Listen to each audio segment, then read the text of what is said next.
रामायण और महाभारत के अदृश्य रहस्य, पाताल लोक, ब्रह्मास्त्र और वैज्ञानिक तत्व। क्या रामायण और महाभारत सिर्फ कथाएं हैं या इनमें छिपे हैं गहरे वैज्ञानिक और आध्यात्मिक रहस्य?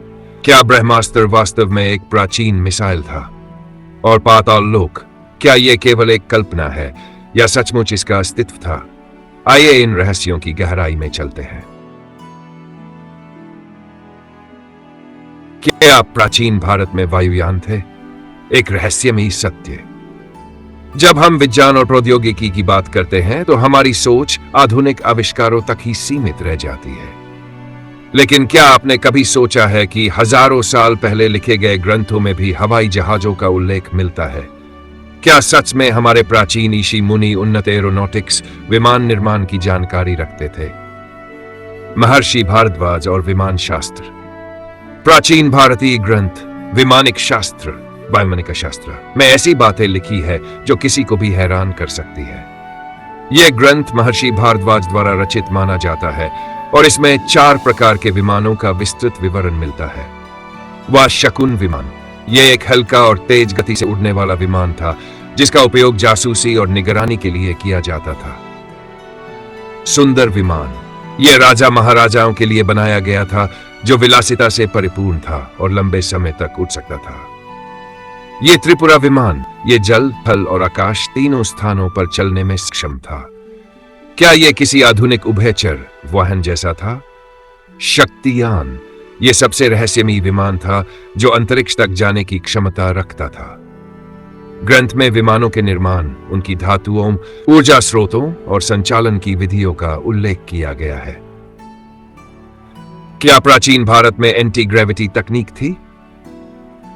आधुनिक विज्ञान में हम गुरुत्वाकर्षण निरोधी ऊर्जा, एंटी ग्रेविटी एनर्जी की खोज कर रहे हैं, लेकिन विमानिक शास्त्र में पहले ही एक रहस्यमयी शक्ति, गुरुत्वाकर्षण बल को नियंत्रित करने की बात लिखी गई है।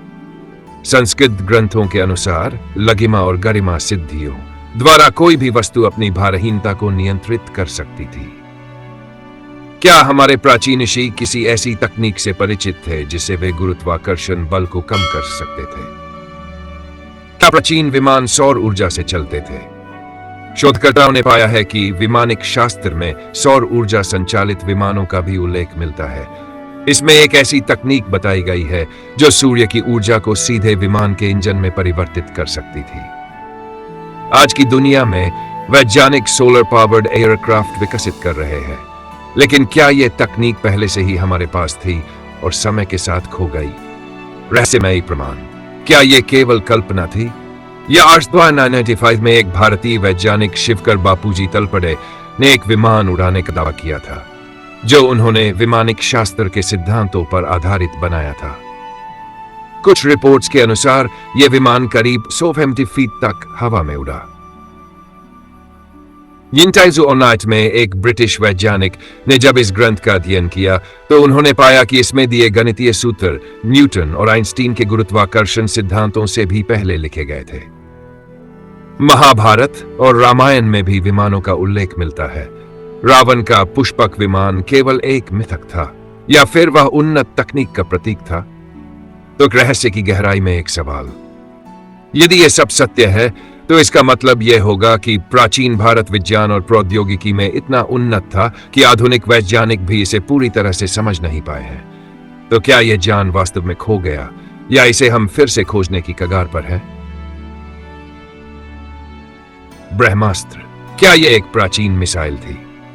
महाभारत की लड़ाई एक ऐसा समय था जब देवताओं और मानवों के बीच संघर्ष अपने चरम पर था। इस महाकाव्य में एक अद्भुत और भयावह हथियार का उल्लेख मिलता है, ब्रह्मास्त्र। एक ऐसा दिव्य शस्त्र जिसे छोड़ने के बाद उसे रोक पाना असंभव था और जो पूरे इलाके को नष्ट करने की क्षमता रखता था। लेकिन क्या यह सचमुच एक प्राचीन न्यूक्लियर वेपन था? यह सवाल कई वर्षों से वैज्ञानिकों, शोधकर्ताओं और इतिहासकारों के बीच गूंज रहा है। जब महाभारत के युद्ध के अंतिम चरण में अश्वत्थामा ने ब्रह्मास्त्र का प्रयोग किया तो उसका प्रभाव बहुत ही भयावह था। इस शस्त्र ने न केवल समय और स्थान को प्रभावित किया, बल्कि इसका दुष्प्रभाव इतना भयंकर था कि इसे रोकने के लिए भगवान श्री कृष्ण ने हस्तक्षेप किया। इसका असर तब इतना गंभीर हुआ था कि इस युद्ध में हुए कई पापियों की जीवन शक्ति को समाप्त कर दिया और उनके शरीरों में असाधारण प्रभाव डाला। अब अगर हम ब्रह्मास्त्र को आधुनिक परमाणु हथियारों से तुलना करें तो कुछ समानताएं साफ तौर पर दिखाई देती है। परमाणु बम भी एक ऐसी शक्ति है जो पूरे शहर को नष्ट कर सकती है और इसके प्रभाव से न केवल तात्कालिक विनाश होता है बल्कि दीर्घकालिक प्रदूषण और भौतिक विकिरण भी उत्पन्न होता है। महाभारत में ब्रह्मास्त्र के प्रभाव का वर्णन कुछ इसी तरह से किया गया है जैसे किसी के शरीर में अत्यधिक गर्मी, जलन और क्षति उत्पन्न हो। क्या प्राचीन भारत में इतनी उन्नत ऊर्जा हथियारों की जानकारी थी? यदि हम महाभारत के शास्त्रों और वैज्ञानिक दृष्टिकोण से देखें तो यह संभावना पूरी तरह से अस्वीकृत नहीं की जा सकती। ब्रह्मास्त्र की विशेषताएं जैसे उसकी शक्ति और दूरदर्शन यह संकेत देती है कि उस समय के विद्वानों के पास शायद किसी तरह की डायरेक्टेड एनर्जी वेपन की जानकारी थी। ये वेपन्स जिनका आज हम नाम लेते हैं जैसे लेजर और माइक्रोवेव तकनीक शायद उस समय भी किसी रूप में अस्तित्व में रहे होंगे जिसे हम समझ नहीं पाए हैं। ब्रह्मास्त्र का प्रभाव महाभारत के युद्ध में एक चमत्कारी घटना के रूप में प्रस्तुत किया गया है, लेकिन क्या यह वास्तव में प्राचीन काल के वैज्ञानिकों द्वारा विकसित एक अत्याधुनिक हथियार था? इसका उत्तर आज भी एक रहस्य बना हुआ है जिसे हम समझने की कोशिश कर रहे हैं। क्या ब्रह्मास्त्र को आधुनिक विज्ञान के दृष्टिकोण से देखना हमारी समझ को बदल सकता है, या फिर यह एक दिव्य शस्त्र था जिसे केवल भगवान ही नियंत्रित कर सकते थे? यह सवाल हमें प्राचीन भारत के विज्ञान और प्रौद्योगिकी के गहरे रहस्यों में झांकने का अवसर देता है। प्राचीन भारतीय ग्रंथों में वर्णित ब्रह्मास्त्र के बारे में आधुनिक वैज्ञानिकों ने कई शोध और विश्लेषण किए हैं जिससे इसके संभावित वैज्ञानिक पहलुओं पर चर्चा की गई है। वैज्ञानिक शोध और विश्लेषण। डॉनपद पद्माकर विष्णुवर्तक का शोध। पुणे के डॉक्टर वर्तक ने 1969 रिसर्च में स्वयंभू नामक पुस्तक लिखी जिसमें उन्होंने महाभारत में वर्णित ब्रह्मास्त्र को परमाणु बम के समान बताया। रॉबर्ट ओपनहाइमर का अध्ययन। द्वितीय विश्व युद्ध के दौरान अमेरिकी भौतिक विज्ञानी ओपनहाइमर ने महाभारत का अध्ययन किया और ब्रह्मास्त्र की संहारक क्षमता पर शोध किया। उनके नेतृत्व में 1945 में ट्रिनिटी मिशन के तहत परमाणु परीक्षण किए गए। वैज्ञानिक दृष्टिकोण। कुछ वैज्ञानिक मानते हैं कि महाभारत में वर्णित ब्रह्मास्त्र संभवतः प्राचीन काल में परमाणु या परमाणु जैसे हथियारों के प्रयोग का संकेत हो सकता है। इससे संबंधित कुछ बिंदु इस प्रकार है। विनाशकारी प्रभाव। ब्रह्मास्त्र के प्रयोग से व्यापक विनाश और दीर्घकालिक प्रभाव का वर्णन मिलता है जो आधुनिक परमाणु हथियारों के प्रभाव से मेल खाता है। रेडिएशन से संबंधित लक्षण।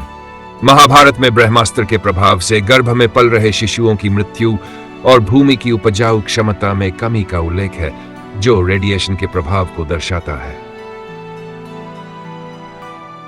हालांकि प्राचीन ग्रंथों में ब्रह्मास्त्र के वर्णन और आधुनिक वैज्ञानिक शोधों के बीच कुछ समानताएं देखी गई है, लेकिन वर्तमान में इसके वैज्ञानिक प्रमाण उपलब्ध नहीं है। इसलिए ब्रह्मास्त्र को आधुनिक परमाणु हथियारों के समान मानना अभी भी एक विषय है जिस पर शोध और चर्चा जारी है। पाताल लोक का रहस्य। पाताल लोक एक रहस्यमयी दुनिया। पाताल लोक, जिसे हम पौराणिक ग्रंथों में कई बार सुनते हैं, एक रहस्यमयी और गूढ़ स्थान है। हिंदू धर्म के अनुसार यह धरती के नीचे स्थित एक ऐसी दुनिया है जिसे हम असल में नहीं समझ पाए। लेकिन क्या यह सिर्फ एक कल्पना है या फिर इसके पीछे कोई सच्चाई छिपी हुई है? पाताल लोक का विवरण न केवल हिंदू ग्रंथों में मिलता है बल्कि कई अन्य धर्मों में भी ऐसे लोकों का वर्णन किया गया है। आज हम इस रहस्यमयी लोक के बारे में विस्तार से जानेंगे। पाताल लोक और नागलोक का संबंध। पाताल लोक का संबंध सबसे अधिक नागों से जोड़ा गया है। भारतीय पौराणिक कथाओं में नागों का वास पाताल लोक में होता है। नागलोक, जो पाताल लोक का एक हिस्सा माना जाता है, वह स्थान है जहां शक्तिशाली नागों की तरह के प्राणी रहते हैं। वासुकी, तक्षक, शेषनाग, इन जैसे नागों के बारे में हम सुनते हैं जो पाताल लोक के स्वामी माने जाते हैं। क्या नाग केवल एक कल्पना शक्ति का हिस्सा थे या फिर इस रहस्यमयी लोक में वास करते थे? भूगर्भीय अध्ययन और पाताल लोक। अगर हम आधुनिक विज्ञान और भूगर्भीय अध्ययन की बात करें तो क्या पृथ्वी के अंदर सच में कोई ऐसी अज्ञात संरचनाएं हैं जो पाताल लोक से मेल खाती हों? वैज्ञानिक आज भी धरती की गहराई में छिपे अवशेषों और गुफाओं का अध्ययन कर रहे हैं। कुछ शोध बताते हैं कि पृथ्वी की गहराई में कई अजीब और रहस्यमयी संरचनाएं हो सकती है जिन्हें अब तक हम नहीं पहचान पाए। तो क्या यह सब पाताल लोक का ही संकेत हो सकता है? महाभारत और रामायण में पाताल लोक का वर्णन। महाभारत और रामायण जैसे ग्रंथों में पाताल लोक का कई बार उल्लेख किया गया है। महाभारत में यह स्थान यमलोक से जुड़ा हुआ है जहां मृतात्माएं जाती है। रामायण में रावण के पाताल लोक से जुड़े कई संदर्भ आते हैं, जैसे रावण का किला जो पाताल लोक के पास था। क्या यह सिर्फ प्रतीकात्मक था या फिर यह सचमुच एक वास्तविक स्थान था? क्या ये संदर्भ हमें पाताल लोक की वास्तविकता की ओर इशारा करते हैं? क्या पाताल लोक एक अंडरग्राउंड सिविलाइजेशन था? अब सबसे बड़ा सवाल उठता है, क्या पाताल लोक वास्तव में एक अंडरग्राउंड सिविलाइजेशन था? क्या पृथ्वी के भीतर एक प्राचीन सभ्यता छिपी हुई थी जिसे हमने कभी खोजा नहीं? कुछ पुरातात्विक खोजों और अंडरग्राउंड संरचनाओं से यह संकेत मिलता है कि शायद ऐसी कोई सभ्यता वास्तव में हो सकती है। क्या हम जो कुछ भी अब तक जानते हैं वह केवल सतह का ही एक हिस्सा है और पाताल लोक या उसकी जैसी कोई संरचना धरती के भीतर अभी भी मौजूद हो? पाताल लोक का रहस्य और हमारी जिज्ञासा। तो पाताल लोक का रहस्य क्या है? क्या यह एक वास्तविक स्थान था या फिर यह सिर्फ एक पुरानी कल्पना का हिस्सा है? वैज्ञानिक दृष्टिकोण से इसे समझना आज भी चुनौतीपूर्ण है, लेकिन हमारे पौराणिक ग्रंथों में जो रहस्य बयां किए गए हैं वो आज भी हमारी जिज्ञासा को बढ़ाते हैं। शायद एक दिन हम इन सभी रहस्यों का पर्दाफाश कर सकेंगे, लेकिन तब तक पाताल लोक का रहस्य हमारे मन में एक अनसुलझी गुत्थी की तरह बना रहेगा। ऋषियों का वैज्ञानिक ज्ञान। प्राचीन भारत के ऋषि मुनियों का ज्ञान केवल आध्यात्मिकता से नहीं बल्कि विज्ञान के गहरे सिद्धांतों से भी भरा हुआ था। उनकी गहरी समझ और विचारधारा ने न केवल जीवन को सरल बनाया बल्कि आधुनिक विज्ञान को भी चुनौती दी। महर्षि अगस्त्य, जिन्हें सिद्धों का गुरु कहा जाता है, उनका ज्ञान आधुनिक युग के विज्ञान से कहीं अधिक विकसित था। महर्षि अगस्त्य और विद्युत उत्पादन। महर्षि अगस्त्य ने अपनी ग्रंथ अगस्त्य संहिता में ऐसी बातें लिखी हैं जो आज के वैज्ञानिक दृष्टिकोण से अनजानी और अद्भुत हैं। इस ग्रंथ में वह विद्युत उत्पादन और बैटरी के सिद्धांतों का उल्लेख करते हैं जो हमें यह समझाते हैं कि महर्षि अगस्त्य ने बिजली के प्रवाह को न केवल पहचाना था बल्कि उस पर काम भी किया था। उन्होंने एक प्रकार की बैटरी का जिक्र किया है जो शायद आधुनिक युग की बैटरी जैसी कोई संरचना हो सकती है। क्या यह प्राचीन युग में बिजली के उपयोग की ओर पहला कदम था? यह सवाल आज भी हमारे दिमाग में कौंधता है। संजीवनी विद्या, क्या यह प्राचीन बायोटेक्नोलॉजी थी? संजीवनी विद्या, जो आयुर्वेद और योग से जुड़ी एक अद्भुत चिकित्सा पद्धति थी, को ऋषियों ने बड़े ही गहरे वैज्ञानिक दृष्टिकोण से विकसित किया था। क्या यह किसी प्रकार की प्राचीन बायोटेक्नोलॉजी हो सकती है जो आज के मेडिकल साइंस से भी कहीं अधिक प्रभावी थी? महर्षि चरक और सुश्रुत के द्वारा लिखित ग्रंथों में हमने पाया कि शरीर की आंतरिक व्यवस्था, औषधियां और उनका प्रभाव आज के विज्ञान से कहीं अधिक समृद्ध और ज्ञानपूर्ण थे। आयुर्वेद और योग, क्या ये आज के मेडिकल साइंस से भी आगे थे? आयुर्वेद और योग, जो प्राचीन समय में स्वस्थ जीवन के लिए मानक थे, आज भी लाखों लोगों के जीवन में सकारात्मक प्रभाव डाल रहे हैं। क्या हमें यह मानना चाहिए कि ये प्राचीन विधियां आज के मेडिकल साइंस से भी आगे थीं?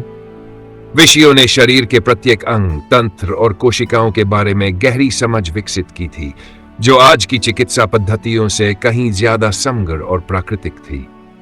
योग, जो शारीरिक और मानसिक स्वास्थ्य को जोड़ता है, आयुर्वेद के सिद्धांतों के साथ मिलकर हमारे शरीर को न केवल उपचारित करता है बल्कि एक पूर्ण संतुलित जीवन जीने की राह भी दिखाता है। इन ऋषि मुनियों के ज्ञान को केवल आध्यात्मिकता से नहीं जोड़ा जा सकता, क्योंकि उनके ज्ञान ने उस समय के विज्ञान को भी एक नई दिशा दी थी। उनके द्वारा विकसित की गई विद्या और ज्ञान ने न केवल उन दिनों के लोगों की जीवन शैली को बेहतर बनाया, बल्कि आज भी हम उनका अनुसरण कर रहे हैं। इन सभी रहस्यों को समझना आसान नहीं है, क्योंकि इनमें कई परतें हैं और हर परत के पीछे एक गहरी तात्विक सच्चाई छुपी है। लेकिन सनातन ज्ञान का आयाम अनंत है, जो हमें हर पल नई समझ और दृष्टिकोण प्रदान करता है। क्या आप जानना चाहेंगे कि स्वर्गलोक, देवलोक और अन्य आयामों के रहस्य क्या हैं? यह सवाल भी उतना ही गहरा है जितना कि हमारे जीवन का उद्देश्य। अगले वीडियो में हम इन्हीं गूढ़ विषयों को और भी गहराई से समझेंगे। अगर आपको यह वीडियो पसंद आया हो तो इसे लाइक करें और अपने विचार कमेंट में साझा करें। आपके विचार हमारे लिए बहुत महत्वपूर्ण है। और ऐसे और रोमांचक रहस्यों के लिए चैनल को सब्सक्राइब करना न भूलें। हर नई वीडियो के साथ हम एक और रहस्य को उजागर करने के लिए तैयार है। आपका ज्ञान यात्रा अभी जारी है। जुड़े रहें और हम जल्द ही मिलते हैं अगले रहस्यमय अध्याय के साथ।